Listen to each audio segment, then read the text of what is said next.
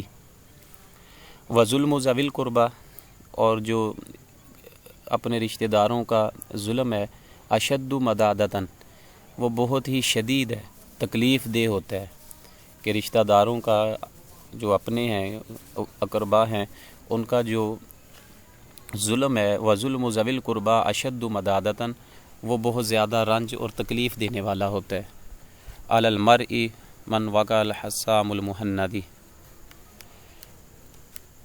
تو مراد کیا ہے؟ علی المرء، آدمی پر، نوجوان پر، من وقع الحسام المہندی، کہ کہتا ہے کہ رشتہ داروں کا جو ظلم ہے وہ کسی آدمی پر ہند کی جو تلوار ہے اس کے کاٹ دینے سے بھی زیادہ جو ہے نا اس کی تکلیف جو ہے رشتہ داروں کے ظلم کی ہوتی ہے، کہ جب رشتہ داروں کا جو ظلم ہے نا، جتنا وہ تکلیف دیتا ہے کسی انسان کو، اتنی تکلیف جو ہے وہ ہند کی تلوار نہیں دیتی۔ ہند کا جو لوہا تھا وہ تلوار بنانے میں وہ مشہور تھا، جو ہند کی تلوار تھی، ہندوستان ہند کی۔ تو کہتا ہے کہ اگر کسی کو ہند کی تلوار سے بھی قتل کر دیا جائے نا، اتنا درد اور تکلیف اسے نہیں ہوگی جتنی تکلیف جو ہے وہ اپنے عزیز و قارب رشتہ داروں کے ظلم سے ہوتی ہے۔